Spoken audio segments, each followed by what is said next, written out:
දැන් බලමු අපි මේ ඇප් එක වැඩ කරන විදිය. අපි මුලින්ම වියදමක් එකතු කරගන්න විදිය බලමුකෝ.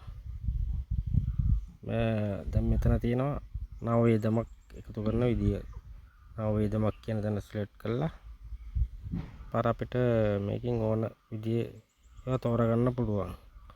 අපි එහෙම කරමුකෝ. ඉන්ධන කියන එක බලමුකෝ. අපි මෙතනට රුපියල් 1000ක් දාමු. පාර අපිට ඒක ගෙවන විදිය දාන්න පුළුවන්.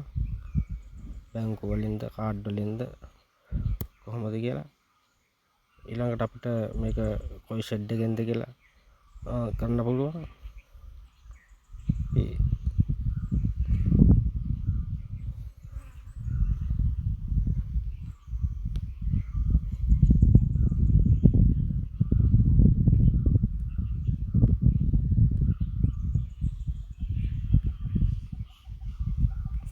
එහෙම ආයතන ෂෙඩ් එකක් දැම්මා. අපිට ඕන නම් ඒක දුරකථනයක් දාන්න පුළුවන්.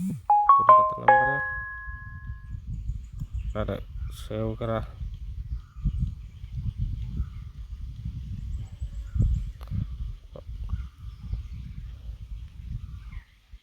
මේ විදිහට තමයි වියදමක් ඇතුළත් කරගන්නේ.